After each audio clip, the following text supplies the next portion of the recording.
পরিষ্কার বলে যাই, বিনা পয়সায় রেশন পাচ্ছিলেন, পাবেন। স্বাস্থ্যসাথী 5 লক্ষ টাকা পাবেন। লক্ষ্মীর ভান্ডার পাচ্ছিলেন, পাবেন। ঐক্যশ্রী পাচ্ছিলেন, পাবেন। ইমাম মুয়াজ্জিমরা সম্মানিক পাচ্ছিলেন, পাবেন। পুরোহিতরা যারা পাচ্ছিলেন, পাবে। লোকপুরা শিল্পীরা যা চলছিল, চলবে। কৃষকদেরও 10,000 টাকা করে আমরা দিই বছরে সাহায্য করবার জন্য, তারাও পাবেন। মনে রাখবেন, কৃষকদের জমির ক্রপ ইন্স্যুরেন্সের কাছে ভিক্ষা, রাজ্য সরকার টাকা দেবে আপনাদের, আপনারা কাজ করবেন, সময় মতো টাকা পাবেন। 50 দিনের জায়গায় যদি কেউ 60 দিন করতে পারেন, করবেন, আমরা টাকা দেবো। আমরা পরিকল্পনা করে দিয়েছি। 11 লক্ষ বাড়ি, আগে আমরা 43 লক্ষ বাড়ি তৈরি করেছি। আমরাও হাজার হাজার কোটি টাকা দিয়েছি, তোমাদের একা টাকা নয়। তোমরা টাকাটা এখান থেকে তুলে নিয়ে যাও, আমাদের ভাগেরটা আমাদের দিতে চাও না। 6,84,000 কোটি টাকা। এখন একটাই ট্যাক্স, জিএসটি ট্যাক্স। রাজ্য কোনো ট্যাক্স তুলতে পারে না। আমরা ভেবেছিলাম ভালো হবে, কি দেখলাম এই 5 বছরে আমাদের এখান থেকে তুলে নিয়ে গেল দিল্লি 6,84,000 কোটি টাকা, আর আমরা এখনো পেলাম না 1,64,000 কোটি টাকা। আমাদের টাকা আমাদের দেওয়া হলো না। তা সত্ত্বেও 100 দিনের কাজের টাকা আমরা দিয়েছি। বাড়ির টাকা 3 বছর ধরে দিচ্ছে না, বলছে দুর্নীতি হয়েছে, দেখাও। আমি তো বলেছি, তোমরা 350 টিম পাঠিয়েছ, যা যা ক্ল্যারিফিকেশন চেয়েছো হয়ে গেছে। আমি নিজে প্রধানমন্ত্রীর সাথে 3 বার মিটিং করেছি গরিব লোকেদের জন্য। তিনি বললেন, आपका सरकार का साथ हमारा सरकार बैठेंगे, हमारा ऑफिसर लोग बैठ के तैयार करेंगे। 3 বার মিটিং হলো, কিছু পেলো না। সেই 11 লক্ষ লিস্ট যেটা তৈরি হয়ে পড়ে আছে গরিব মানুষের বাসার, আজ পর্যন্ত হয়নি। আমি আপনাদের কথা দিচ্ছি, আমরা ওদের ভিক্ষে চাই না।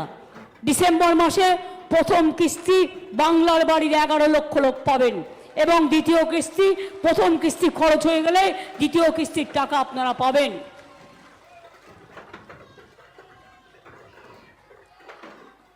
রাস্তাঘাট, পথশ্রী প্রকল্প আমরা করছি না?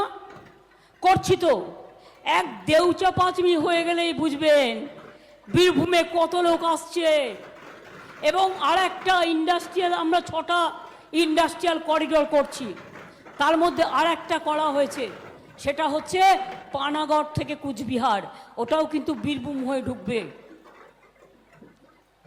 আমরা আর একটা বিকল্প রাস্তা করছি, যেটা হচ্ছে মেদিনীপুরের দাসপুর থেকে জয়রামবাটি কামারপুকুর হয়ে রামপুরহাটের মোরগ্রাম হয়ে একেবারে এটা চলে যাবে বর্ধমানের নতুন গ্রাম হয়ে, ওটা চলে যাবে নর্থ বেঙ্গলের। অর্থাৎ আর একটা বিকল্প রাস্তা আপনাদের জন্য করে দিচ্ছি। এছাড়াও আরও 2,500 কোটি টাকায় একটা প্রকল্প নেওয়া হয়েছে। বন্যা হলে জল জমে যায়, ছোট ছোট সেতুগুলো ভেঙে যায়, সেইগুলো তৈরি করলে আর কিছুদিন লাগবে, কাজ চলছে। হয়ে গেলে বীরভূম জেলা, মেদিনীপুর জেলা, বাঁকুড়া জেলা, সম্ভবত এই জেলাগুলো, হুগলি জেলা অনেক উপকৃত হবেন। এটা দামোদর অববাহিকা যে প্রোগ্রাম আছে, নিম্ন দামোদর অববাহিকা, সেটা হয়ে যাবে। সুতরাং আপনাদের এখানে বাইরে যাওয়ার প্রয়োজন নেই, চাকরির অসুবিধে নেই। কিন্তু বলুন তো মা ভাই বোনেরা আমার, বিজেপির একটা কথায় 26,000 শিক্ষক শিক্ষিকা কাজ করছে, তাদের বলছে কিনা 8 বছরের বেতন সহ 4 সপ্তাহের মধ্যে ফেরত দাও, সুদ সহ। পারে তারা দিতে? তাদের অপরাধ কি তারা জানলো না? 2016 চাকরি পেয়েছে। নির্বাচন চলাকালীন আবার কত বড় সাহস, বলছে 3 মাস বাদে লক্ষ্মীর ভান্ডার বন্ধ করে দেবো। এত বড় সাহস! বলে তৃণমূল কংগ্রেস তো নিজের সরকার নিজে ফেলবে। অত সস্তা নয়। তৃণমূল এখন রইল, সারা দেশও চালাবে, আর তোমাদের কাছ থেকে বুঝে নেবে।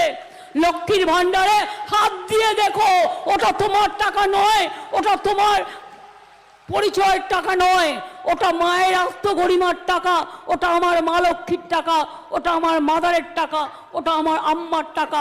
লক্ষ্মীর ভান্ডার চলবে, 60 বছর বয়স হয়ে গেলেও প্রত্যেকে পাবেন, যতদিন বেঁচে থাকবেন ততদিন পাবেন। ওদের কাছে হাত পাততে হবে না, ওদের কাছে ভিক্ষা চাইতে হবে না। পরিষ্কার বলে যাই, বিনা পয়সায় রেশন পাচ্ছিলেন, পাবেন। স্বাস্থ্যসাথী 5 লক্ষ টাকা পাবেন। লক্ষ্মীর ভান্ডার পাচ্ছিলেন, পাবেন। ঐক্যশ্রী পাচ্ছিলেন, পাবেন। ইমাম মুয়াজ্জিমরা সাম্মানিক পাচ্ছিলেন, পাবেন। পুরোহিতরা যারা পাচ্ছিলেন পাবে। লোকপুরা শিল্পীরা যা চলছিল চলবে।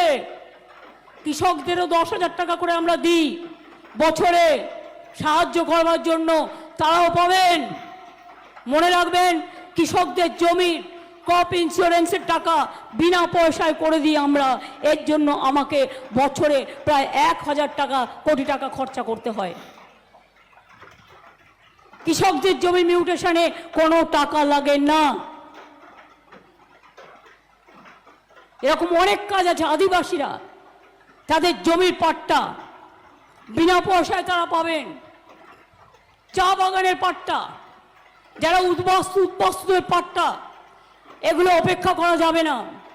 আমি জেলা পরিষদ থেকে শুরু করে মিউনিসিপ্যালিটি থেকে শুরু করে আমি সরকারের সিদ্ধান্তটা বলে দিচ্ছি, উদ্বাস্তুদের পাট্টাটা যেন চটপট হয়ে যায়, কারণ কোনো উদ্বাস্তু থাকবে না। আর একটা কথা জেনে রাখবেন, এনআরসি হবে না। আমরা বাংলায় এনআরসি করতে দেব না। আর বিজেপি গেলে দেশ থেকেও এনআরসি উঠিয়ে দেব। কে উঠিয়ে দেব? ইউনিফর্ম সিভিল কোড উঠিয়ে দেব। আজকে রাজস্থানে মাংস খাওয়া বন্ধ, মধ্যপ্রদেশে বন্ধ, উত্তরপ্রদেশে বন্ধ।